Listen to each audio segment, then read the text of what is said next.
Olá, pessoal, bem-vindos a mais uma live nossa aqui de terça-feira. É um prazer recebê-los. Só os recadinhos básicos, né? Quem estiver gostando das nossas entrevistas aqui no Facebook, clique em seguir, ver primeiro. No YouTube, ativa o sininho do canal, faz sua inscrição. E já quero adiantar as próximas lives aqui. Na quinta-feira, a gente vai conversar com o Luiz Domingues, que é músico, foi da banda Língua de Trapo, do Patrulha do Espaço, escreveu um livro, o Luz, Câmara e Rock and Roll, com mais de 100 resenhas de filmes que abordam o rock and roll. É um livro dividido em 3 volumes. No sábado eu vou conversar às 6 da tarde com o Márcio Seixas, dublador do Batman, do Sean Connery, do Spock, de Star Trek. E semana que vem eu vou conversar sobre teoria do embranquecimento com o Celso Ronald, que fez um mestrado calcado nisso, como que o cinema acaba deturpando a questão racial e tal. Então, já fiquem ligados aí, que são várias lives legais. E hoje eu tenho a honra de receber o Luffy Stephen, cineasta, escritor, ator, jornalista, enfim, um cara multimídia aí, que se sai bem em tudo que faz. Luffy, obrigado pela tua presença. A gente vai conversar sobre a carreira dele, depois a gente vai traçar um panorama do cinema LGBTQI+, a mais no Brasil, falar da conjuntura do momento atual. Mas eu queria começar sabendo de você, o que te levou, você fez rádio e TV, a fazer cinema, a fazer série, como é que você mergulhou de cabeça nesse universo? Bom, primeiro, obrigado pelo convite, né? Olá, André, prazer estar aqui nessa live e nessa era das lives que estamos vivendo, né? A gente está conhecendo as pessoas online, né? Uhum. E prazer estar aqui, né? Boa noite a todos e todas que estão nos acompanhando. Então, bom, na verdade, eu sempre fui cinéfilo desde criança, né? Desde pequenininho, eu adorava cinema, ia muito cinema, via filme na TV, filme em vídeo, né? Porque eu sou da época do vídeo, né? Das locadoras, então VHS, tudo. Então, o cinema sempre foi uma coisa meio óbvia para mim, né? Mas na época do vestibular, né? Que eu também sou da época do vestibular, né? Não tinha processo seletivo. Existiam poucas faculdades de cinema no Brasil. Era os anos 90, o Brasil vivia justamente a fase da secura do cinema, né? Porque foi naquela primeira metade dos anos 90, quando o cinema brasileiro praticamente tinha acabado, porque em 1990 o então presidente do Brasil, como todos sabemos, fechou a Embrafilme. Ou seja, uma situação parecida com o que a gente vive hoje, 30 anos depois, né? Esse desmonte do cinema brasileiro. Então era bem essa época, o cinema estava completamente obscuro no Brasil, né? E então não tinha tinham poucas faculdades. Eu acabei prestando vestibular para cinema, mas não passei em nenhum desses vestibulares. Então eu acabei cursando rádio e TV, né? Que foi a faculdade oficial que eu me formei, rádio e televisão, né? Mas eu sempre soube que o meu caminho era fazer cinema, era trabalhar com audiovisual de uma maneira mais criativa. Não que a TV não seja criativa, né? Mas naquele momento, nos anos 90, a TV estava muito, na minha opinião, muito chata, né? Então, hoje a TV brasileira é muito mais interessante, né? A aberta e principalmente a fechada, né? A gente tem mil coisas legais acontecendo. E as plataformas, né, e tal. Mas na época não tinha. Então eu fiz rádio e TV, mas ao mesmo tempo continuei fazendo cursos aleatórios de cinema, cursos livres, cursos soltos, e fazendo meus primeiros curtas, né? Meus primeiros curtas-metragens eu fiz já nos anos 90, enquanto eu estava na faculdade de rádio e TV. E aí essa coisa começou a andar, né? Eu comecei a fazer curtas. No total fiz 10 curtas, né? Entre 1997 e 2016, né? Então, digamos, 20 anos. É praticamente um curta a cada 2 anos, na média, né? E fui fazendo. E esse trabalho de cineasta alternativo, independente que eu tinha, enquanto eu trabalhava aí eu comecei a trabalhar como jornalista, né? Em sites. Cheguei a escrever para mídias impressas também, mas basicamente meu trabalho de jornalista foi em sites de internet. Enquanto eu trabalhava como jornalista na internet, trabalhei também com produção de TV, acabei trabalhando com produção de televisão nos anos 90 e também algumas coisas nos anos 2000, mas eu ia fazendo essa coisa dos filmes. E essa coisa foi crescendo, né? Foi crescendo, e aí eu comecei a fazer, aí consegui ganhar alguns editais, fiz meus 2 longas, que foram frutos de editais, e a coisa foi, né? Então, meu trabalho de cineasta acabou se desenvolvendo e eu fiquei mais focado nisso. Mais recentemente comecei a dar aulas de, né, cursos de cinema e tal, então eu estou ultimamente focado no trabalho como cineasta ou, enfim, universo do audiovisual. Então foi um pouco essa trajetória, mas foi uma coisa meio quixotesca, né? Eu acho que o cinema no Brasil já é uma coisa quixotesca, mas enfim, no meu caso foi bastante, assim. Ainda é, né? Porque ainda estou aqui, tipo assim, vamos lá, cinema, né? É difícil, porque tudo é difícil, né? Acho que a cultura no Brasil é difícil, e dentro do aspecto cultural do Brasil, talvez o cinema seja a coisa mais difícil, né?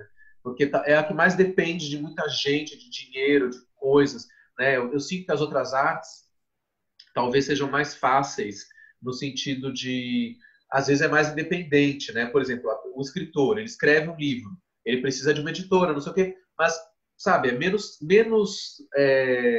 personagens, né, para você chegar na distribuição. O artista plástico também, né? Você precisa, não sei o quê, o teatro, você monta. Agora, o cinema não, o cinema é o mais difícil, né? Porque depende de mais gente, é mais caro, é mais complicado. Por outro lado, quando você tem um filme pronto, você tem uma distribuição, digamos, hoje, você pode se bobear, jogar um filme na internet, aí o mundo inteiro vai ver seu trabalho. Tem essa vantagem, né? Você espalha hoje globalmente a coisa, né? É isso que eu queria te perguntar. O nosso tema aqui é diversidade no cinema brasileiro. Eu queria te perguntar, a gente tem diversidade no cinema brasileiro? E aí eu não digo na questão especificamente só dos temas abordados no filme, nos filmes, porque a gente vê filmes, enfim, principalmente na temática que é o nosso tema aqui, LGBTQI+, o Sócrates, Hoje Eu Quero Voltar Sozinho, Madame Satã, Discroquete, por aí vai. Mas eu digo na relação com o público e na distribuição no circuito exibidor. E aí queria também que já se emendasse nessa resposta, dizendo por que você decidiu dar esse recorte na tua carreira, na tua arte, na tua filmografia.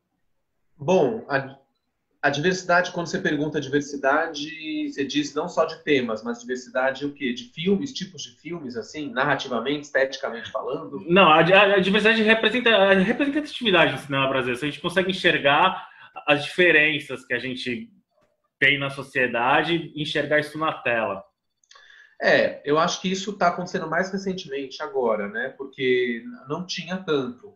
Eu acho que hoje a gente tá começando a ter essa representatividade, por exemplo, de pessoas da periferia fazendo filmes, e aí começa a ter uma visão mais significativa, né? Porque eu acho que durante muito tempo o cinema brasileiro, quando a gente pega a história do cinema brasileiro, às vezes eu falo isso, tem gente que fica ofendida, mas desde o cinema novo, né, e nos anos 70, 80, 90, até nos 2000, a gente sempre teve essa tradição de pessoas ricas, pessoas que vêm de famílias ricas e que vão fazer cinema, que querem falar da realidade brasileira. Aí fica aquela visão do Nordeste estilizado, fica aquela visão da favela, que é uma visão muitas vezes projetada pela ideia dessas pessoas que não são pessoas que vivem aquilo, que são pessoas que vêm de um meio social, de um berço de ouro. Uhum. Então, hoje a gente tem um momento interessante, onde as próprias pessoas das periferias, as próprias pessoas, digamos, das classes sociais menos favorecidas, menos privilegiadas, estão conseguindo fazer os filmes. Então, essas visões passam a ser mais ricas, porque são visões de quem está lá, e não de alguém que está falando, deixa eu fazer um filme sobre a favela.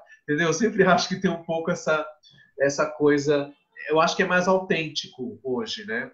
Uhum. É claro que a gente teve grandes obras no cinema brasileiro que eram feitas sobre as classes sociais mais baixas, mais menos favorecidas, e que eram grandes obras, mas é mais raro, porque geralmente a gente tinha uma visão um pouco estereotipada e talvez idealizada. Então hoje a gente tem isso, né? A periferia falando, as pessoas tomando as câmeras e conseguindo fazer. Isso graças também à democratização do audiovisual por conta do cinema digital, né? Hoje você filma com celular, as pessoas estão cada vez mais dominando os recursos tecnológicos. Então você consegue fazer um filme. Antigamente não era assim, né? Para você conseguir fazer um filme na época da película, então existiam muitas barreiras para a pessoa conseguir chegar a ponto de fazer o seu filme, né? Era muito mais difícil. Hoje é mais fácil, então as pessoas fazem. Então acho que a gente está começando a ter essa diversidade. Hoje se discute muito essa coisa do lugar de fala, né? Cada vez mais. Tipo, você vai falar disso, mas qual é o seu olhar, né? Por exemplo, falar da questão indígena.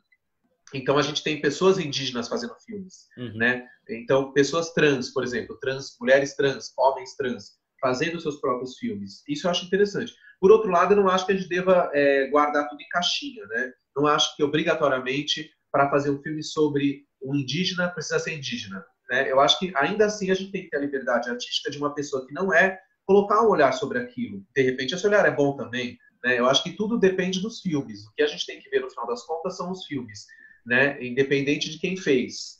É claro que muitas vezes você vai jogar para quem fez. Fala, não, quem fez esse filme? Aí você vai lá.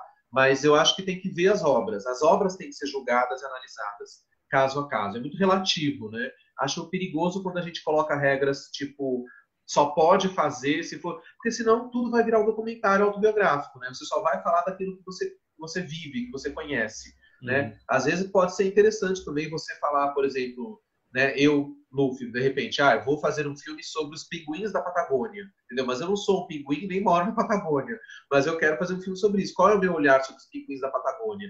Então, eu acho que a arte tem que ser livre nesse momento. E aí as obras é que vão ser vistas depois. Vamos ver o que foi feito, né, com isso.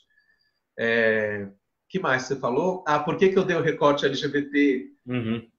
Então, não foi uma coisa planejada, foi sem querer. No meu primeiro curta, de 1997, que foi um filme chamado Ame Antes que o Filme Acabe, que foi meu primeiro curta que passou em festival, né, na época. Esse curta já era LGBT, embora na época essa sigla não existisse, né? Ninguém usava essa sigla, né? Na época a gente falava GLS, GLS. né? Uhum. Gays, lésbicas, simpatizantes, que é uma sigla que depois foi considerada muito limitada, então caiu em desuso. Ou então gay mesmo, né? Filme gay. As pessoas falavam, você está fazendo curta gay? Eu que falava muito isso, né? Em 97. E aí eu fiz, porque era uma história que eu queria contar, baseada em coisas que eu tinha vivido, em coisas que amigos e amigas tinham contado. Então eu fiz um filme que era uma coisa meio de crônica. E aí eu me empolguei e foi natural. Quando eu percebi, os meus curtas estavam sempre girando em torno disso, tinham sempre a ver com coisas que eu vivia ou presenciava, e na noite, né, tem muita os meus filmes tinham sempre uma coisa muito de noite, né, do universo notívago, de falar da noite, da vida noturna paulistana. Então, sempre foi um pouco assim, né? E acabou sendo uma coisa natural. E eu fui me empolgando com isso, querendo pesquisar mais sobre essas temáticas, sobre personagens LGBTs nos filmes brasileiros, quem tinha feito filmes antes, né? Então comecei a pesquisar isso. E essa pesquisa histórica desagou nos cursos que eu faço hoje, né? Que eu tenho 2 cursos históricos. Um que se chama LGBTs no cinema brasileiro, que é justamente isso, uma linha do tempo de todos os personagens LGBTs da história do cinema brasileiro, desde o cinema mudo até os dias de hoje. E o outro curso que é o cinema queer mundial, que que aí fala de outros países, né? Não tem Brasil, aí a análise vai para outros países. Então, eu acabei me dedicando a essa pesquisa, publiquei 2 livros sobre o assunto, enfim, a coisa, quando eu vi, eu já estava mergulhado nisso, e acho que esse é o meu caminho. Claro que eu também posso vir a fazer um filme que não tenha nada a ver com coisas LGBTs, pode ser que aconteça, mas até agora não aconteceu. Em relação aos festivais, assim, desde o teu primeiro curta, como é que você sentiu a recepção? E eu digo porque a gente tem os festivais que tem esse recorte, né, específico, mix e tal, e os festivais que, enfim, não tem uma especificidade. Você enxerga que os festivais dão a abertura necessária para o diálogo, para mostrar as diferentes realidades brasileiras, assim, ou é uma coisa muito sempre pautada pelo igual? Não, hoje tem uma diversidade, eu acho que os festivais estão cada vez mais pluralizados, isso é bom. Na época que eu comecei, não era assim. Eu lembro que eu fiz esse meu primeiro curta e mandei para o Festival Mix Brasil, justamente, que era o único festival no Brasil, na época, de cinema, de temática LGBT. O Mix Brasil começou em 93. Então, nesse ano de 97 que eu fiz, era o 5º ano do Mix, né? Então, era bem comecinho, né? Agora o festival já vai para a 28ª edição, né? Imagina. Mas era o 5º Mix. Aí eu mandei o filme para lá, mandei só pro Mix, porque também era o meu primeiro curta, era completamente uma coisa ainda muito experimental, e eu tinha medo de mandar para outros lugares também. Então eu mandei só pro Mix e passou, por incrível que pareça, o curta passou no Mix, esse primeiro. Aí eu me animei, no ano seguinte, fiz outro curta que eu mandei pro Mix também, e esse segundo eu já mandei para outros festivais. Eu lembro que acho que passou numa mostra que existia, que era mostra de curtas paulistas que existia na época, que acho que hoje não existe mais. Mas, enfim, eu sinto que na época, nessa transição dos anos 90 para os 2000, ainda tinha, sim, uma resistência aos curtas gays. Longas gays não existiam, né, no Brasil, e curtas gays, eu acho que os festivais grandões, eu não sei, não posso julgar muito, mas a impressão que eu tenho é que tinha um pouco essa coisa de esses curtas gays, deixa para os festivais tipo Mix Brasil, ou então queriam empurrar esses curtas para festivais de videoarte, sabe? Confundiam muito essa coisa dos curtas gays com coisas da videoarte, com coisas da publicidade, com videoclipes, né? Queriam jogar um pouco nesse balaio. Então, esses primeiros curtas gays brasileiros dos anos 90, eu acho que não eram tão respeitados como cinema. Principalmente porque também a maioria dos curtas eram feitos em vídeo, esses filmes, né? Os LGBTs. Não eram em película. E na época existia também esse bairrismo, né? Filme em película é filme. Você fez um curta em vídeo? Então você é um videomaker. Tinha um pouco essa discriminação também na época. Que eu acho que positivamente o cinema digital ajudou a derrubar. Porque daí, né, todo mundo começou a fazer digital, então pronto. Dinamitou essa coisa da película. Até porque a película caiu em desuso também, por conta de preço, de uma série de problemas técnicos. Né? Hoje em dia, quem vai fazer um curto em película, um filme em película?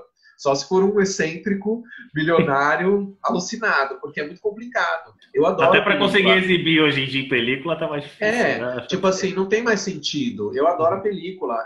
Em termos de gosto, eu amo. Né? Mas não dá mais para fazer, né? É evidente, ninguém mais faz, só se a pessoa for biruta. Por quê? É uma coisa cara, não vale a pena, vai encarecer a sua filmagem, vai aumentar o tempo de filmagem, vai dar errado, porque você não consegue ver na hora, você tem que mandar revelar, todos aqueles problemas. Eu tive uma experiência com película, eu fiz 2 curtas em Super 8, foi a minha película, foi Super 8, no comecinho dos anos 2000, porque justamente eu queria ter essa experiência de trabalhar com material analógico. Então foi importante para mim fazer esses curtas em Super 8, para ter uma experiência de película. E é exatamente isso. Eu lembro que a gente filmou um dos curtas, teve um rolinho que a gente mandou revelar, e quando voltou a gente descobriu que não tinha ficado legal a fotografia, teve que refilmar as cenas naquele dia, porque tinha ficado estourado. Então isso acontecia muito na época da película, né? Era um tiro no escuro, você não sabia exatamente como o filme estava ficando. E muitas vezes tinha que refilmar coisa, tinha que refazer. Com o digital não, né? Você vê na hora ali, no vídeo assiste, entendeu? É muito mais prático, né? Então as filmagens ficaram mais dinâmicas, é mais fácil de iluminar, enfim, mil facilidades. Então, por que eu falei isso? Para falar que existia esse apartheid entre película e vídeo ainda nos anos 90. Na virada para os 2000, isso começa a ser destruído, felizmente, e aí a gente começa a ter um respeito maior por todo mundo que fazia um audiovisual, porque estava todo mundo fazendo digital mesmo, então pronto. Né? Junto com isso, começou também a haver um certo... a cair essa resistência aos filmes LGBTs. De repente, os festivais grandes começaram lentamente a abrigar também esses filmes, até o ponto da gente chegar hoje que todo festival que se preza tem filmes LGBT e pronto. Né? Alguns ainda têm uma mostra paralela, que é mostra LGBT dentro do festival. Outros também acabaram com isso. Por exemplo, o Festival do Rio tinha isso até certo ponto, né? Uma mostra de filmes LGBTs. Depois eles tiraram, ou seja, os filmes LGBTs estão espalhados na programação e pronto. Né? E assim vai. E quanto aos festivais LGBTs, o Mix Brasil ele reinou sozinho, né, de 93 até 2007. Em 2007 surgiu o For Rainbow, que é um festival LGBT de Fortaleza, bem legal, que eu já participei algumas vezes, que existe até hoje, então já está com 13 anos de existência. Espero que esse ano aconteça, né, nesse momento, acho que é no fim do ano o For Rainbow. Então surgiu o For Rainbow em Fortaleza, depois surgiu o Festival Close em Porto Alegre, que acho que agora também acabou, mas teve uma época que durou e foi ótimo. E começaram a proliferar festivais LGBTs de cinema no Brasil.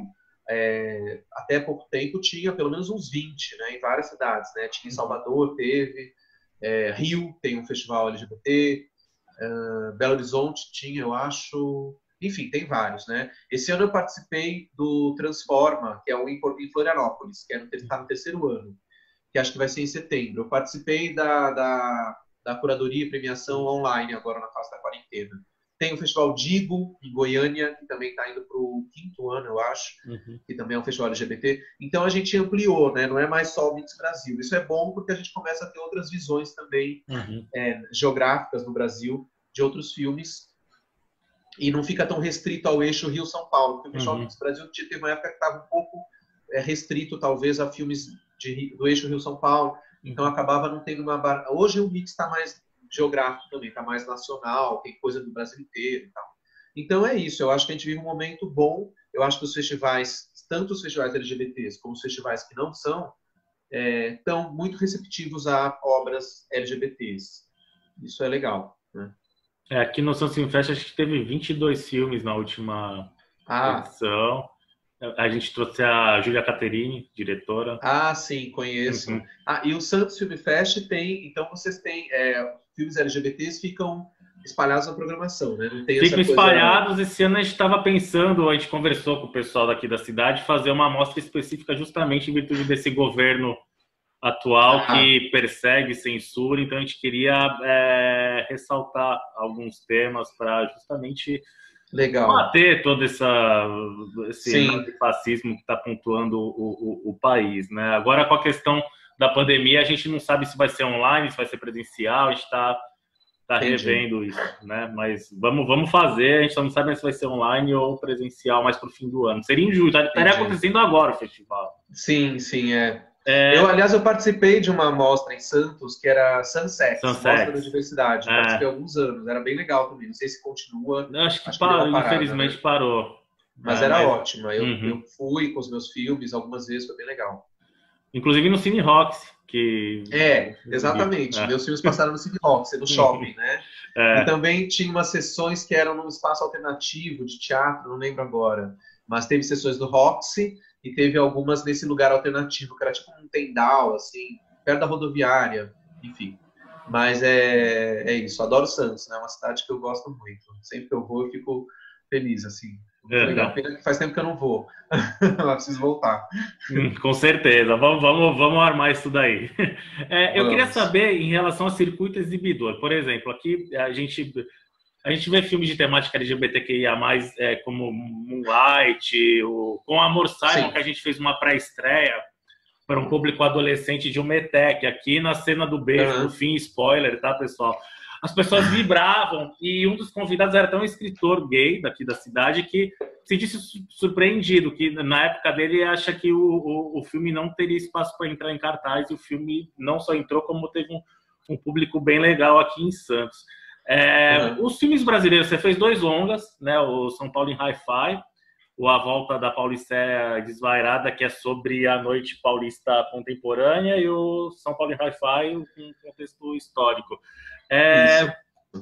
Em relação ao circuito exibidor em geral, não só os festivais, como é que você enxerga a produção brasileira? Consegue ter espaço? O público vai ver os filmes?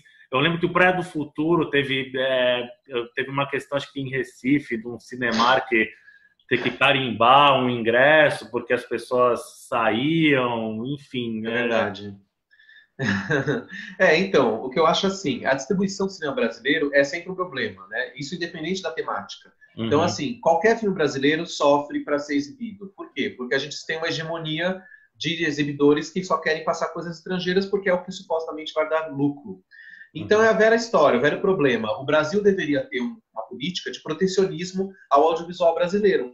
Claro, afinal, é o nosso filme, é o nosso cinema. Em vez disso, o Brasil privilegia as coisas que vêm de fora e, de certa forma, sacaneia os filmes brasileiros. Então, é complicado, é como se a gente tivesse um inimigo dentro da nossa própria pátria, né? Se você for ver o exemplo dos Estados Unidos, por que os Estados Unidos conseguiram se transformar na indústria do cinema e se transformaram ao longo do século XX? Porque desde o começo eles tinham essa política. O governo se empenhou, de fato, para defender aquilo, para transformar aquilo numa indústria poderosíssima. Conseguiu. A Coreia do Sul também, né, tem feito isso. A Coreia do Sul, a Índia, Bollywood, né, na Índia. Então, o único jeito da gente fortalecer o cinema brasileiro é o governo brasileiro querer isso. E o atual governo, a última coisa que ele quer é isso, né? Então, mas os anteriores também não queriam muito, por isso que não deu certo. Então, nunca quiseram. A verdade é que o cinema brasileiro sempre foi sacaneado pela própria política governamental, assim, foi escanteado, né? Muitos problemas.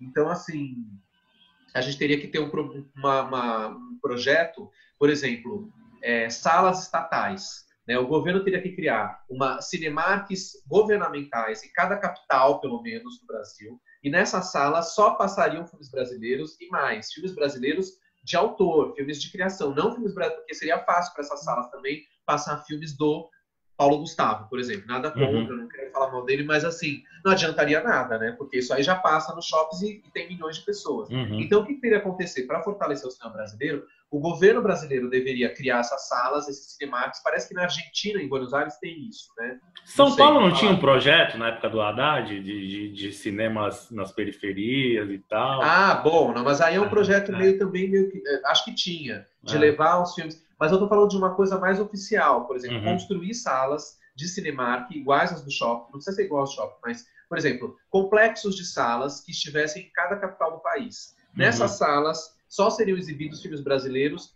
que não são filmes comerciais, porque senão não adianta nada. Não adianta pôr nessas salas, como eu falei, Paulo Gustavo, filmes com a Glória Pires, sei lá, entendeu? Tem que ser com a Ingrid Guimarães. De novo, nada contra esses artistas, mas é que esses filmes já têm público garantido nas salas de shopping.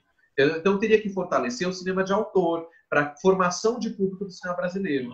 Porque o cinema brasileiro, o que acontece com o público de massa? Ele vê coisas na televisão, como novelas e séries, e vai ao cinema assistir filmes que são iguais a essas novelas e séries, a mesma linguagem. Então, por exemplo, esses filmes do Paulo Gustavo, ou filmes do Fábio Porchat, ou filmes com a Ingrid Guimarães, nada mais são do que representações que a gente já vê na televisão. Quase que episódios esticados, né? Exatamente, a linguagem é de televisão. Então você vai ao cinema para ver uma série, para ver um episódio. E até tem derivados de séries, como o filme da Grande Família, filme dos normais, filme do Sai de Baixo, enfim, são derivados da televisão. E a linguagem do cinema mesmo? Onde está? Está no cinema autoral, que é o cinema que muita gente está tentando fazer, e que aí não tem público. E por que não tem público? Porque não tem espaço nas salas. Por que não tem espaço nas salas? Porque os exibidores das salas não querem botar o filme. E quando botam num horário ruim, 2 da tarde, ninguém vai. Então, quer dizer, é complicado. Né? É difícil julgar também o circuito exibidor, os donos das salas. Eles precisam ter lucro. Então, eles falam, eu vou pôr Homem-Aranha 7 em 3 salas, vou pôr Velozes e Furiosos 10 em mais 3 salas, e na outra eu ponho o filme brasileiro às 2 da tarde, depois é Julia Roberts, sei lá, entendeu? Por quê? Porque ele quer ganhar dinheiro. O que dá dinheiro? Entendeu? Então, é complicadíssimo, né?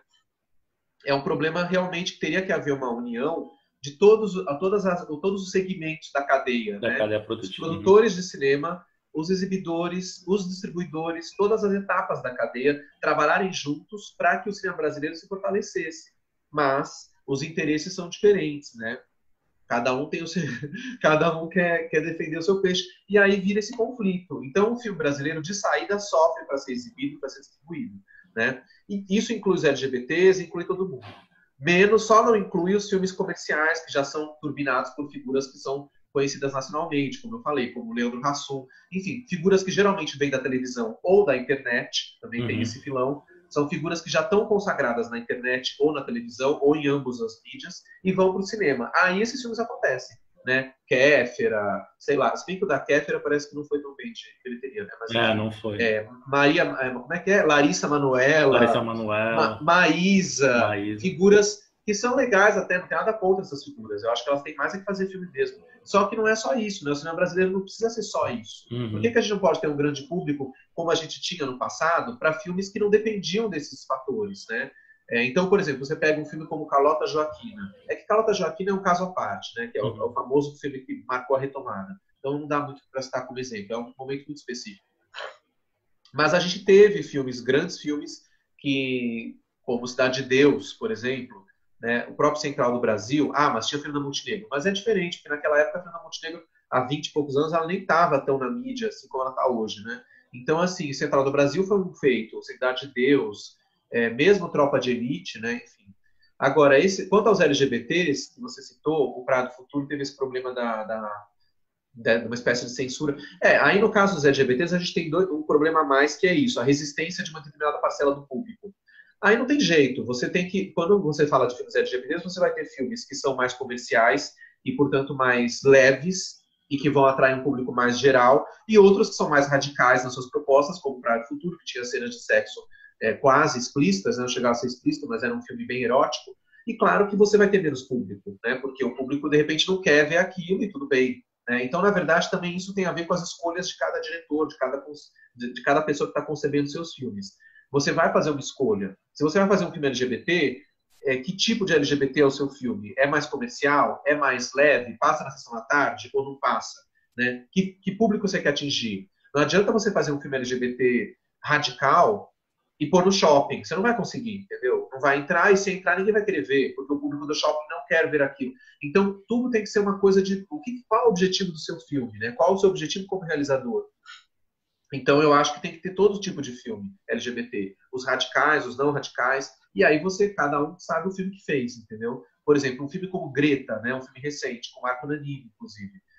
Não sei como é que ele foi de bilheteria. Deve ter sido médio, porque é um filme bem underground, no sentido de estética, é um filme underground.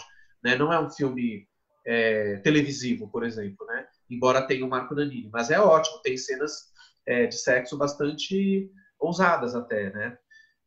Mas é um filme ousado, né? É um filme que provoca, né? Então você tem o Marco Nanini fazendo um enfermeiro gay de 70 anos, tem cenas de sexo, inclusive, de nudez com o Marco Nanini. Então você tem ainda esse tabu. Além da questão LGBT, você tem a questão do idoso, que também é outro tabu, né? A invisibilização do idoso em geral e do idoso LGBT em particular, né? Como se não existisse. Então o filme Greta, por exemplo, é um filme corajoso, que coloca isso na discussão, né? Mas é claro que esse filme não vai alcançar um público que alcança Hoje Eu Quero Voltar Sozinho, por exemplo, que é um filme LGBT mais fofo, entendeu? Que vai, talvez, conquistar mais público por ele ter essa característica mais inofensiva, vamos chamar assim, né? Enfim.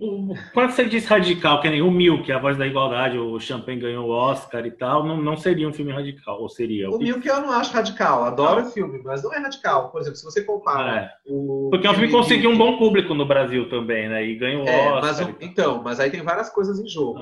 Mas, por exemplo, falando da questão da estética radical, da proposta radical, você pega Milk, que é do diretor Gus Van Sant, que é um diretor gay assumido. Compara com 2 filmes gays dele do começo da carreira, que são Malanoche, que é em preto e branco, e Uma Garota de Programa, de 91. São super radicais perto do Milk. E o Milk, perto desses filmes, é Sessão da Tarde. Então, o que acontece? De novo, não criticando o Milk, adoro o Milk.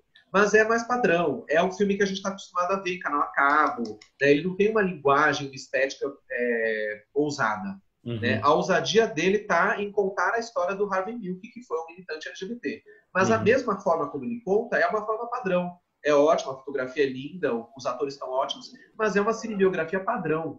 Né? Então ela não ofende ninguém. Por isso ela pode ser passada em canal a cabo, na Globo, em qualquer lugar, que ninguém vai sair falando assim, meu Deus, tirem esse filme daqui. Ninguém vai falar isso. Quanto ao sucesso comercial do Milk, tem a ver com isso que você falou. Ganhou vários Oscars, tem astros consagrados de Hollywood. Então, tudo isso ajuda a embalar o filme para que ele consiga ter o sucesso que teve. Por exemplo, O Segredo de Brokeback Mountain, né? Um filme que já tem 15 anos, que está um pouco esquecido, mas é um case de sucesso. E devia ter ganhado o Oscar, né? De melhor filme. Se fosse hoje, teria ganho. Na época, ainda existia uma resistência do Oscar, e o Oscar foi para Crash, um filme que todo mundo já esqueceu. Já esqueceu. Tinha saído em DVD primeiro no Brasil, né? Depois. Aquilo, para mim, na minha opinião, foi uma grande covardia do Oscar. Foi covardia pura. Eles queriam dar o Oscar de melhor filme para o Brokeback Mountain e não tiveram coragem. Tanto que até o Jack Nicholson, que abriu o envelope, ficou perplexo. Né? Ficou, o jeitinho da cara dele. Ele abriu e falou assim, Crash! Tipo assim, não acredito, né? Todo mundo esperava que o Oscar fosse para Brokeback Mountain. O Oscar não teve coragem de dar melhor filme. O que aconteceu? 10 anos depois, eles deram para Moonlight, como espécie de reparação, né? Então, assim, e na verdade eu acho que naquele ano quem devia ganhar era La La Land, que eu acho que como filme era melhor do que Moonlight. Então, aquele prêmio do Moonlight foi bem político. Foi para dar um prêmio para um filme que era gay, um filme que era sobre a questão negra também. Então, claro que era um filme importante. Mas como filme, no conjunto da obra, eu acho que La La Land era um filme melhor que Moonlight. Merecia mais ganhar o Oscar de melhor filme. Né? Já no Crash é exatamente o contrário. Né? O Brokeback Mountain era uma grande obra-prima, era um cinemão. Né? Por toda a história de Hollywood, ele merecia ganhar o Oscar de melhor filme. E não Crash. Né? Mas tudo bem. Mas eu citei Brokeback Mountain para falar dessa embalagem comercial. O Brokeback Mountain também, para ele ter aquele sucesso que teve, ele tinha astros de Hollywood que já estavam em ascensão naquele momento, não eram atores desconhecidos, eram atores que estavam surgindo com força. A direção do Ang Lee, que é um diretor que já estava consagrado em Hollywood. Então tem todas essas embalagens. Né? Por isso que esses filmes também alcançam grande público, entram em cinemas de shopping, entram em grandes distribuições, têm grande público e se tornam grandes sucessos. Então, de novo, tudo depende da embalagem também. Às vezes você tem um filme LGBT que tem uma carga até não muito ousada, mas você não faz dele um sucesso porque você não tem esses outros componentes para embrulhar o filme e entregar para o público de uma maneira mais comercial. Então, são esses jogos do cinema. O cinema tem esses macetes todos, né? O cinema comercial tem isso, né? Então, de novo, tudo depende do filme que você faz, né? E como é que foi a experiência com os teus 2 longas? Você ficou satisfeito com o alcance? Um deles está no look, né? Os meus longas foi o seguinte. A Volta da Paulicéia Desmaiada, que foi o primeiro, que foi realizado em 2012, eu ganhei um edital para fazer, um edital pequeno, mas era um dinheirinho, deu para fazer o filme. Mas eu sabia desde o começo que era um filme independente, indie, né, completamente. Fiz o filme, lancei no Festival Mix Brasil, que foi em 2012, no final de 2012. E o filme começou a circular em festivais e mostras, até ganhou alguns prêmios. Só que eu não tinha distribuidora. Eu produzi independente e também distribuí independente. Eu não tinha nem produtora, nem distribuidora. Tudo foi feito debaixo do braço, né, como eu digo. E aí o Canal Brasil comprou o filme, colocou no Canal Brasil e depois na plataforma Now, né, porque o Now tem uma parceria com o Canal Brasil. Então o filme ficou um tempo com o Canal Brasil e com o Now, depois acabou o contrato e ninguém mais se interessou pelo filme, nenhuma distribuidora. Então o filme ficou meio parado. Agora, nesse momento da quarentena, o filme foi comprado teve uma aquisição pelo Museu da Diversidade Sexual, que é uma entidade aqui de São Paulo, do estado, e que eles compram acervos. Então eles compraram meu filme e desde domingo, que foi anteontem, o filme está disponível na plataforma Cultura em Casa, que é uma plataforma também governamental do estado de São Paulo, que está fazendo um monte de atividades online, né, na quarentena. Então o filme foi disponibilizado lá. Então quem quiser ver A Volta da Paulicéia Desvarada, ele está, até segunda ordem, na plataforma Cultura em Casa. Então dá uma busca que acha. Cultura em Casa, A Volta da Paulicéia Desvarada, tem o link lá, o filme está disponível gratuitamente. Então foi uma distribuição. Depois a gente coloca. Então foi uma... Então foi isso. Nesse momento ele está disponível, mas até outro dia não estava, ele estava meio sumido. Então a distribuição do Paulicéia foi mais restrita, né? Vamos dizer assim. Festivais, mostras, teve essa coisa do Canal Brasil e agora está na internet. O São Paulo em Hi-Fi foi diferente, né? Porque foi um filme que teve mais sucesso, né? Eu fiz o filme, também circulou em festivais e mostras, ganhou alguns prêmios. Aí o que aconteceu? A produtora do filme, que é a Cigano Filmes, a gente ganhou um edital para refinalizar o filme, para fazer uma nova finalização. Então o filme foi repaginado, a gente remontou, mudou a trilha sonora, mudaram várias coisas. E aí sim ele foi lançado oficialmente em circuito em 2016. Lançado em salas de cinema aqui em São Paulo, no CineSesc. E aí a gente começou a fazer... E aí eu e a Cigano Filmes, em parceria, a própria produtora Cigano Filmes, a gente fez a distribuição do filme por conta própria. A gente também não tinha distribuidora. A gente distribuiu sozinhos. Mas foi super bom. A gente conseguiu estrear em várias capitais do Brasil. O filme ficou em cartaz em São Paulo, no Rio, Fortaleza, Recife, Porto Alegre, Salvador, várias cidades, né? Goiânia. A gente conseguiu circular bastante com o filme no Brasil em 2016. Lançamos o filme em DVD. Até hoje a gente vende DVDs do filme. A gente também, a Cigano que vende. Então, tudo a distribuição é feita Cigano em parceria comigo, que sou o produtor independente. Lançamos, daí o filme foi para o Canal Brasil também. E agora ele está em 3 plataformas atualmente, que são a plataforma Look, né, L-O-O-K-E, está lá, na SP Cineplay, que é uma plataforma ligada à SP ótima. que é ótima. Então o filme está lá. E está na Revry TV, que é uma plataforma estrangeira. Mas aí eu acho que, se eu não me engano, essa plataforma só funciona para quem está fora do território brasileiro. Exatamente para quem está fora conseguir assistir. E está legendado em inglês também para pegar o público estrangeiro. Então o São Paulo em Hi-Fi está nessas 3 plataformas e também a gente continua vendendo o filme em DVD. Então a distribuição do São Paulo em Hi-Fi foi mais bem sucedida do que a do Paulicéia Desvairada. Mas foram distribuições, as duas de certa forma, distribuições independentes, né? Vamos chamar assim. Né? Agora eu estou com o meu novo filme, que é o Nós Somos Amanhã, que foi filmado há 2 anos, mas ainda não conseguimos recursos para finalizar. Então precisamos finalizar o filme, mas ele é um filme de ficção, é meu primeiro longa de ficção, é um musical, tem atores como Cláudio Hanna no elenco, Silvério Pereira, então é um filme maior. Consequentemente, a gente vai precisar de uma distribuidora e a ideia é que o filme tenha uma distribuição mais ampla. Né? Primeiro, por ser um longa de ficção, ao contrário dos outros 2 que eram documentários. Segundo, por ter essa amplitude maior, a gente ter justamente aspectos do filme que são mais comerciais.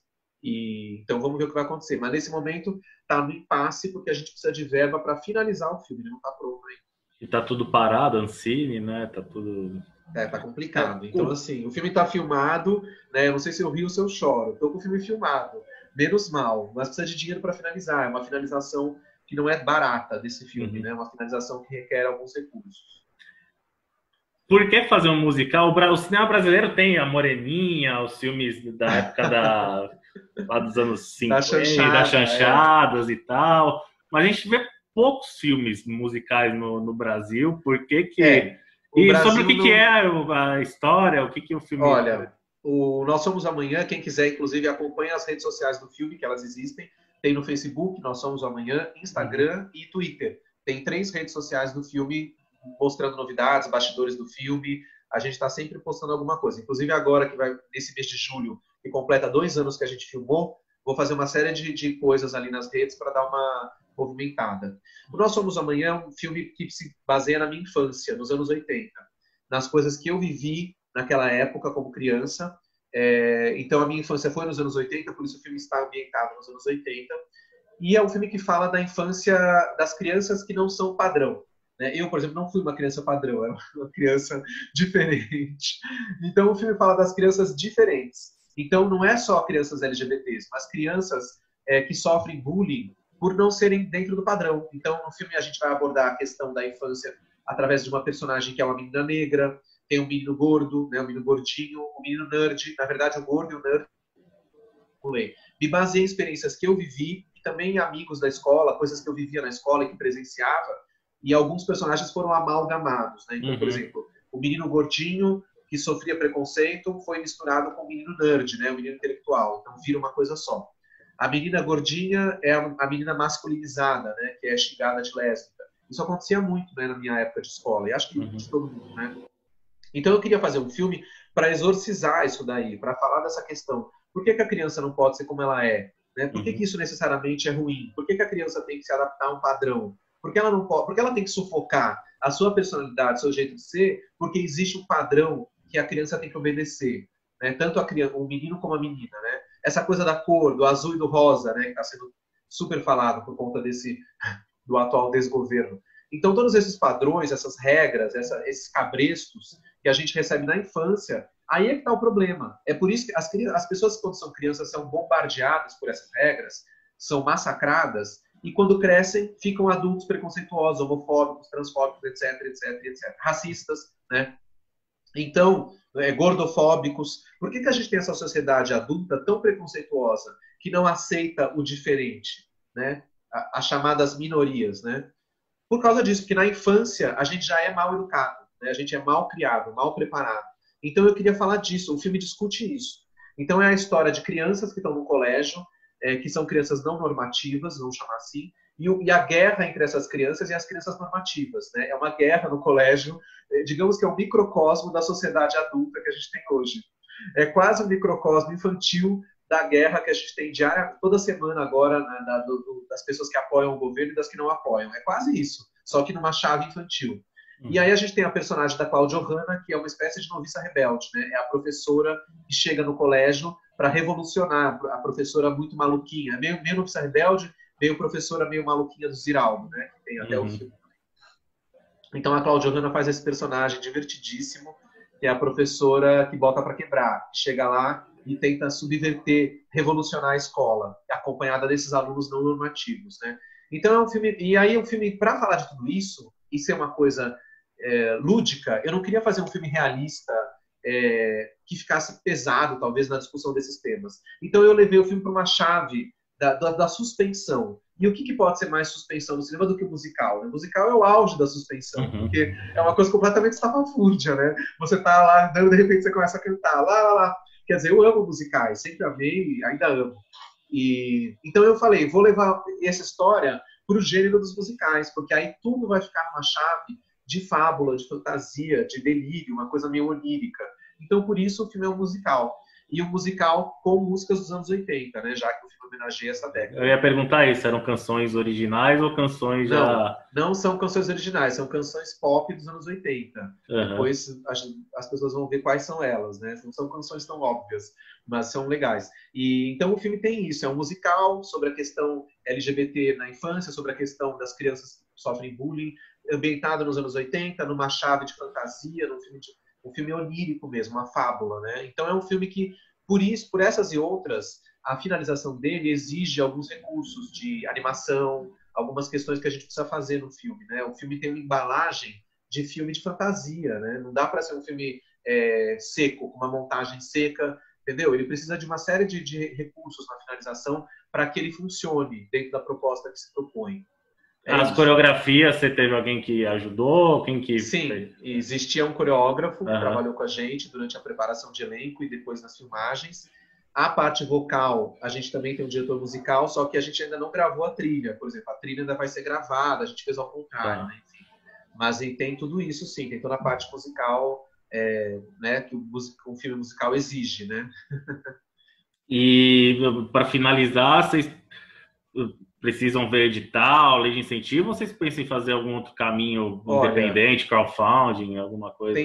Já fizemos crowdfunding na época das filmagens, então eu não acredito que eu vou fazer outro, porque eu acho que é ruim fazer 2 crowdfundings no mesmo filme. Mas eu estou aberto a qualquer alternativa, editais, premiações, patrocínios, enfim, tudo que vier. O importante é a gente conseguir terminar o filme. E não é muito dinheiro que a gente precisa, é um orçamento até pequeno. A gente precisa de uma verba pequena para finalizar o filme. E aí poder começar a traçar um plano de distribuição, de lançamento em festivais, distribuição, enfim. Vamos ver como é que vai ser também essa coisa do cinema daqui para frente, pós-pandemia, né? O que vai acontecer. Também não sei se quando a gente tiver com o filme pronto, se o cenário vai ter mudado, se vai ter voltado a ser o que era, ou se ainda vai estar nessa fase complicada. Espero que não, né? Espero que já tenha voltado ao normal, que a gente volte a ter festivais presenciais, que a gente volte a ter lançamentos em salas de cinema, né? Porque eu acho que isso é muito importante também. Eu acho ótimo que a gente consiga ver os filmes em streaming em casa, mas eu acho que o cinema não é só isso, né? A experiência do cinema é legal também na sala de cinema, né? Eu acho que isso é fundamental. Com certeza. E parabéns por fazer um musical, porque é importante a gente ver no cinema brasileiro gêneros diferentes, né? Sendo produzido musical, ação, drama, comédia. Exatamente. E como você falou, o cinema brasileiro não tem tradição de musical, né? A gente teve nas Chanchadas da Atlântida, que não eram muito musicais, porque eram filmes que, quando você vai olhar, na verdade não são filmes musicais de raiz. Eles são filmes onde, de repente, tem números musicais que interrompem a narrativa. Então, é quase como se fosse um programa de TV, onde, de repente, entra alguém para cantar alguma coisa. Né? Então, o musical mesmo, a Moreninha, sim, que você citou, é um musical, porque daí as músicas estão inseridas na narrativa, né? Mas a gente tem pouquíssimos musicais no cinema brasileiro. Tem os musicais infantis, por exemplo, filmes da Xuxa, que eventualmente eram musicais também, mais ou menos, né? Também. Mais recentemente, a gente teve algumas experiências insólitas, né? Como o filme As Boas Maneiras, que é um filme muito interessante, que é um filme LGBT, de terror, coloca coisas musicais também, tem alguns momentos musicais no filme, né, que é um filme com a Marjorie este ano, dirigido pelo Marco Dutra e a Juliana Rojas. É um filme interessantíssimo do cinema brasileiro recente, né? Então a gente tem algumas iniciativas, mas é uma coisa meio estranha, né? O cinema brasileiro não tem muito essa tradição, ao contrário do cinema americano, né, que sempre teve essa tradição, mas também é diferente porque o cinema nos Estados Unidos as pessoas nascem, já sai da barriga da mãe cantando New York, New York, né? É uma outra cultura. Essa cultura da Broadway é muito forte lá. Né? Aqui a gente não tem muito isso. Mas a gente tivemos alguns filmes interessantes, como a Ópera do Malandro, com a própria Paul Johanna, né? Dirigido pelo Rui Guerra, em 85, né? Um filme que adapta a peça do Chico Buarque. Então tem algumas coisas, mas não é a gente não tem muita tradição, né? Agora a gente tem, as pessoas falam, mas tem as biografias dos ídolos da música, como o filme do Erasmo Carlos, filme do Tim Maia, filme do... Mas não é musical, né? Isso aí é diferente. É uma biografia de um astro da música, não é um filme musical, né? É diferente, não é o mesmo gênero, né? Eu não colocaria no mesmo balaio. Até naquela exposição que teve em São Paulo dos musicais, você via filmes do Roberto Carlos ali inserido, aqueles dos anos 80, Areias Escaldantes, né? Menino do Rio. Mas esses daí eu acho até que valem. Os filmes do Roberto Carlos da época e os filmes dos anos 80, como Bete Balanço, Rock Estrela, eram filmes que flertavam com o musical de uma maneira mais intensa. Flertavam com o gênero, né? Com essa coisa do gênero musical, das músicas estarem mais ou menos inseridas na narrativa que se conta. As biografias é completamente diferente, porque não é isso, né? A pessoa aparece cantando num show, quase como se fosse um documentário sobre o artista em chave de ficção. Então não é musical. É um filme com músicas porque é um artista da música, né? Mas não é musical. Então, por exemplo, Cazuza, o filme do Cazuza. Não vejo como musical. É uma biografia do Cazuza com as músicas do Cazuza. Mas não é um filme musical. Né? O musical de raiz ele tem isso. As músicas estão inseridas no contexto. Né? Elas estão costuradas. Então, Noviça Rebelde é um grande musical, ninguém discute, né? Ela tá lá conversando com as crianças, mas eu tô com medo da chuva, mas para isso eu tenho uma música. E aí começa a cantar. Então é isso, né? O musical é isso, por isso que é essa coisa da suspensão, de ser um gênero bizarro, né? Porque na vida real ninguém faz isso. Né? Seria a diferença, basicamente, a gente falando dos artistas, o Rocketman é um musical e o Bohemian Rhapsody não é um musical. Né? Exatamente. O Rocketman ele foi mais além disso, porque ele coloca o musical dentro do contexto. O Bohemian Rhapsody não, ele é mais cinebiografia padrão mesmo. Embora eu adore os dois filmes, né? Não quando eu digo tudo isso, nunca é uma coisa de isso é ruim, isso é bom. Eu adoro o Bohemian Rhapsody, mas é o que você falou. O Rocketman é mais musical, o Bohemian Rhapsody não. Ele é uma cinebiografia do Fred Mercury. como as músicas do Queen. Mas não é um filme musical. Bom, falando na questão da dificuldade de finalizar o filme e tal, queria saber tua opinião. Como é que a gente chegou nessa situação com um governo que no primeiro dia fecha o Ministério da Cultura, censura? O que levou o Brasil que, né, de forma tão pouco hipócrita, a gente sempre ouviu falar na minha infância que o Brasil era um país que recebia todo mundo bem, que todo mundo, as diferenças eram... E a gente vê um prefeito do Rio, Crivella, tentando censurar uma história em quadrinho dos Vingadores de 10 anos atrás. Por que a gente está nesse mar de lama? Eu acho que isso a gente tem que abrir uma outra live só para falar disso, porque não vai dar para abarcar esse assunto com profundidade. São muitos motivos, né? Existe toda uma conjuntura que levou a gente chegar nesse momento onde pessoas que estão em posição de poder têm esse tipo de preocupação, né? Quando elas deviam ter outras prioridades, né? Elas estão preocupadas com isso, em censurar coisas que elas supostamente não gostam ou que elas acham errado. Né? Me parece bizarro, né? São governantes infantis, né? Eles têm mentalidades, parece, de crianças de 5 anos, né? Não querendo ofender as crianças de 5 anos, mas é porque, assim, são coisas tão ridículas, né? Parece que esses governos que entram, a preocupação deles é destruir o que o governo anterior fez e não construir alguma coisa nova. Né? Se a gente parar para pensar, esses governos aí, que estão aí de 2 anos para cá, né? Nos Estados, no Brasil, o que eles construíram? Nada. Eles não construíram nada. Nem as propostas deles eles fazem. Eles se preocupam em destruir a do outro e censurar a vida dos outros. Essa é a meta. Então a gente vê que nos cargos de ministério você tem... são a antítese, né? No Ministério da Educação tinha uma pessoa mal educada, né? No Ministério da Cultura, pessoas que não querem apoiar a cultura, que querem destruir a cultura. Então, quer dizer, um contrassenso. Parece que esses governos estavam jogando aquele jogo War, sabe aquele jogo dos anos 80, War? E parece que eles tiraram a carta, destrua o Brasil. E eles estão destruindo o Brasil. O objetivo é destruir o Brasil, porque não dá para entender, né? Tudo que eles fazem vai contra o país. Então, né, é complicado mesmo. Eu acho que alguns governantes são caso de internação psiquiátrica, porque realmente, não sei se tem outra solução. Não dá para entender as atitudes, né? E a cultura sofre com isso, né? Sempre sofreu, mas é claro que a gente está no pior momento, eu acho. Né? Nunca a gente teve um momento tão ruim para a cultura brasileira como agora. E o que fazer para resistir, para sobreviver a isso tudo? Boa pergunta. Eu acho que a gente tem que continuar resistindo, produzindo obras artísticas, principalmente, da forma que conseguir, independente, para haver uma resistência, né? Hoje a gente tem a internet, então a gente consegue produzir e jogar na internet, ou seja, na pior das hipóteses, você consegue escoar o seu trabalho na internet. Então eu acho que a comunidade cultural brasileira precisa resistir, precisa continuar fazendo, produzindo do jeito que for, as custas que conseguir, nem que seja de forma tosca, mas para existir uma produção, para mostrar que eles não conseguiram calar essa produção. Acho que isso é muito importante. Fora as lutas todas oficiais, né? Políticas, direitos, leis, as pessoas que militam, as pessoas que continuam militando, fazer pressão, enfim, continuar existindo, né? Resistência é a palavra. Você tem esperança? Não sei. Não sei se eu tenho. Mas eu acho que se a gente não luta e não continua, mesmo que com uma esperança meio turva, a vida perde o sentido, né? Então acho que a gente tem que continuar fazendo. Eu acho que a gente não deve pensar se eu tenho esperança ou não tenho, não importa, vamos fazer, faz, aperta o piloto automático e faz. Esse é o que eu penso, continua fazendo. Se a gente parar para pensar nessa coisa de, mas será que vai dar certo? Será que vai valer a pena? Será que eu tenho... Aí a gente não faz. É melhor não pensar. É melhor fazer. Vamos lutar e continuar fazendo cinema, fazendo arte. Eu acho que é isso que a gente tem que fazer. Eu não sei se eu tenho esperança. Acho que sim, sei lá. Mas o negócio é fazer. Eu continuo fazendo as coisas, tentando fazer, né? Tentando produzir, tentando botar o bloco na rua e existir de alguma maneira, né?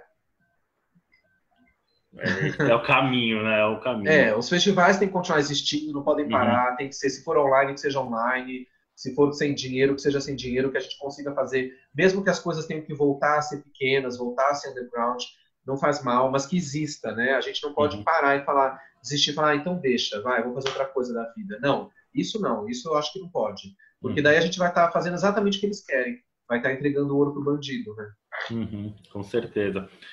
Luffy, antes da gente entrar no nosso ping-pong, eu queria que você falasse um pouquinho dos livros, principalmente o Cinema que Ousa Dizer Seu Nome, porque você entrevistou vários personagens e se entrevistou, é isso? Como é que foi esse trabalho de pesquisa, de selecionar os entrevistados e tal? Bom, o Cinema que Ousa Dizer Seu Nome, primeiro era uma série de entrevistas semanais que eu fazia e publicava num site sobre cinema. Então, nessas entrevistas, eu entrevistava diretores e diretoras brasileiros que trabalham em filmes com temática LGBT. O foco era esse. Depois de um tempo fazendo isso, resolvi transformar isso num livro. E assim nasceu o Cinema que Ousa Dizer Seu Nome, que é uma coletânea dessas entrevistas ampliadas, né? Daí eu entrevistei as pessoas de novo, ampliei tudo. Então, a ideia era fazer uma radiografia do cinema brasileiro de temática LGBT do século XXI, do que a gente tinha até aquele momento, né? O livro foi lançado em 2016, comecinho de 2016. Então, vamos dizer que é uma coisa que vai até 5 anos atrás, né? Daí de lá para cá já teve muitas outras coisas que o livro não põe, porque já está antigo, né? Mas, de qualquer forma, o livro é isso. Eu entrevistei pessoas que estão fazendo cinema de 2000 até 2015, né? Que era a época da pesquisa do livro. Então, são pessoas que fazem recorrentemente filmes LGBTs. Então, a ideia é isso, que as pessoas possam falar dos seus trabalhos, dos seus projetos, dos seus processos criativos, né, de como trabalhar nessas temáticas, por quê, etc, etc, etc. Me auto-entrevistei pelo seguinte, como eu sou uma dessas pessoas e tenho uma produção relativamente extensa já dentro da questão LGBT, eu achei que era natural que eu estivesse no livro. Eu senti vontade de eu também ser entrevistado. E aí eu falei, bom, a pessoa para mim, eu vou me auto-entrevistar, porque como eu estava entrevistando todo mundo no livro, e eu tenho esse histórico de jornalista, eu falei, vou fazer um caso de dupla identidade. Eu mesmo me entrevisto. Então eu criei as perguntas como se eu estivesse criando para as outras pessoas, e eu mesmo respondi. Tem gente que acha que isso é coisa de louco, mas foi exatamente assim que aconteceu. Tem na Amazon o livro, né? Tá disponível ainda. Na Amazon, não sei se ele tá. Hoje eu entrei no tinha um link lá. Tem? Então tem. Eu sei que o livro foi publicado pela editora Giostre, né? Que é a editora oficial. Foi publicado em janeiro de 2016. Tem no site da editora Giostre. Tem alguns outros sites, como o site da Livraria da Travessa. Tem outros lugares. Tá por aí. Também dá para encontrar. Eu já vi que tem no Mercado Livre, no estante virtual. Então, quem se interessar, o Cinema que Ousa Dizer Seu Nome, da editora Giostre. E esse livro deu origem à série de TV que eu dirigi, que é Cinema Diversidade. Cinema Diversidade. E aí foi o seguinte, a Cigano Filmes, produtora do São Paulo em Hi-Fi, né, do meu filme, falou, vamos fazer uma série baseada no seu livro. E assim a gente fez Cinema Diversidade, que amplia tudo, né? Porque no livro a gente tem 24 entrevistados. E na série são 60, porque a série tem 10 episódios. Cada episódio são 6 pessoas, então são 60 pessoas do Brasil inteiro. A gente conseguiu também ganhar um edital e conseguimos viajar para algumas cidades para entrevistar as pessoas. Então, tem realizadores de Fortaleza, Recife, Salvador, Rio, né, que falam dos seus filmes. Então, é bem interessante. Cinema Diversidade, quem quiser ver a série, ela está disponível nas plataformas Look e Amazon Prime, tá? Na íntegra lá, é só procurar. Então, foi isso. Assim, esse trabalho foi um trabalho de registro desse movimento que a gente vive dos últimos 15, 20 anos, de cinema brasileiro LGBT, porque é uma fase muito fértil, né? O cinema brasileiro de temática LGBT, ele cresceu muito nesses últimos 20 anos, e mais especificamente nos últimos 10 anos, né? Você pretende fazer uma segunda edição, atualizar? Então, muita gente me pede para fazer a segunda edição do livro e ou da série. Não sei, pode ser, mas eu não estou com esse plano nesse momento exatamente, mas pode ser, pode ser. Legal, vamos para o nosso ping-pong, então? Já está no conta do horário aqui. Olha o horário. Eu faço uma pergunta, eu falo uma palavra, você responde bem estilo Marília Gabriela, sabe? Assim, Eu queria saber o filme que mais te marcou. Não que você tenha feito, o filme que você assistiu e mais te marcou. Mas um filme? O problema é um. Ah, meu Deus, mas eu poderia citar uns 50. Para escolher um agora, meu Deus do céu, deixa eu ver. Difícil essa pergunta, hein? Um filme que mais me marcou, eu estou olhando aqui para minha estante de DVDs para ver se eu bato o olho em algum e falo. São muitos, né? Mas eu vou... São muitos, mas eu vou citar um, para dizer que eu tenho que citar um, então eu vou citar um. Que é o filme American Graffiti, do George Lucas, Loucuras de Verão no Brasil. Loucuras de Verão. Que é o segundo filme do George Lucas. Esse filme marcou muito. Então, fica esse por hoje. Tá, já que você falou da questão do musical, tem um musical que tenha te marcado mais? O musical também tem vários, né? Mas eu poderia citar Cabaré, do Bob Fosse, que é um musical que me marcou muito. Legal. Um cineasta ou uma cineasta que te influenciou? Almodóvar, Pedro Almodóvar. Tem vários também, mas vamos citar o Almodóvar, que é um cineasta que sempre me influencia. Um livro? Um livro... Nossa, agora você me pegou. Tem vários também, mas deixa eu pensar um que me marcou. Ai, que difícil nessas perguntas. Um livro que me marcou muito. Puxa vida. Acho que Feliz Ano Velho, do Marcelo Rubens Paiva. Uhum. Legal. Um autor? Autor escritor? De livro? Escritor, escritora. Não, mas aí também é difícil um autor. É porque eu não tenho muito essa coisa com um autor específico, né? Eu gosto de obras esparsas, às vezes, da pessoa, mas não siga uma linha de ler os livros.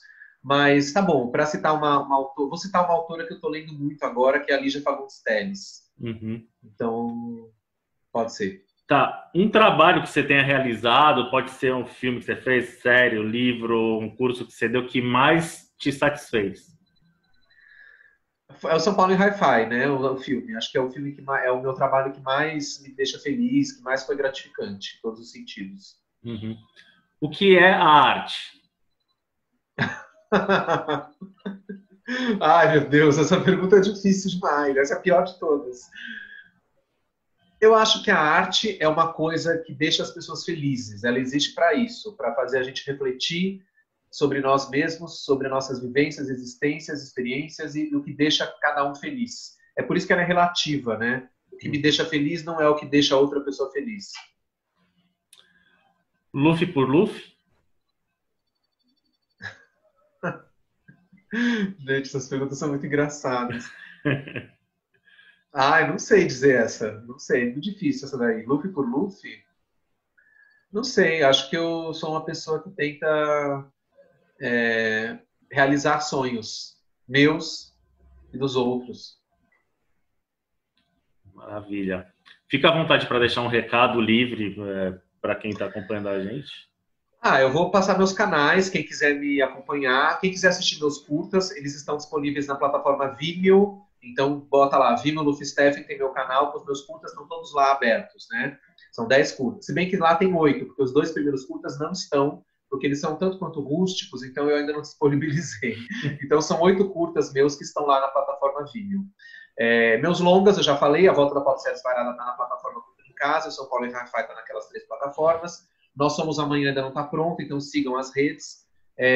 A série Cinema Diversidade eu já falei também, onde está. Eu fiz uma websérie também chamada Memórias da Diversidade Sexual, que está disponível no YouTube, no canal do Museu da Diversidade Sexual. É uma websérie feita de depoimentos também de LGBTs brasileiros veteranos. Também. Uma extensão do São Paulo e Hi-Fi, vamos chamar assim. Então, esses episódios são pílulas, né? Então, todos disponíveis no canal do Museu da Diversidade Sexual, no YouTube. O livro a gente já falou. Que mais? Meu canal no YouTube atual é o Luffy Naftaluf, onde eu faço programas semanais sobre a cultura pop vintage. Esse canal não é LGBT exclusivamente. Ele é um canal sobre a cultura pop antiga de maneira geral, não é temático. Mas quem quiser seguir, tá lá. Luffy Naftaluf, toda semana vídeos novos. E que mais? Queria dar um recado importante. Eu vou dar um curso online agora em julho, pelo Instituto de Cinema. O curso vai ser todo online.